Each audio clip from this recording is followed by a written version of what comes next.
அன்பானவர்களே, நாம் ஆராதிக்கிற தேவன் சகல உபத்திரவங்களிலும் இருந்து நமக்கு ஆறுதல் செய்யக்கூடியவர்.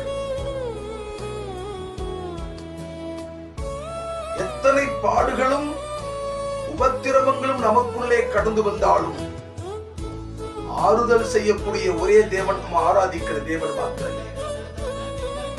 உபத்திரவத்தில் ஆறுதல் தேவை, சுகமாயிருக்கிற காலங்களில் அல்ல. வேதம் சொல்லுகிறது, சகல உபத்திரவங்கள் நமக்குள்ளே வந்தாலும் ஆறுதல் செய்யக்கூடியவர் நம்ம ஆராதிக்கிற ஆண்டவராக இருக்கிறார். ஒருவேளை நீயும் கூட இந்த நாளிலே ஆதரவற்ற பிள்ளையாய், திக்கற்ற பிள்ளையாய், சகல உபத்திரவத்தின் மத்தியில் உன் வாழ்க்கை கடந்து போனாலும் நாம் ஆராதிக்கிற ஆண்டவராகிய தேவன் உனக்கு ஆறுதல் செய்து உன்னை ஆசீர்வதித்து வழி நடத்துவது அதிக நிச்சயம்.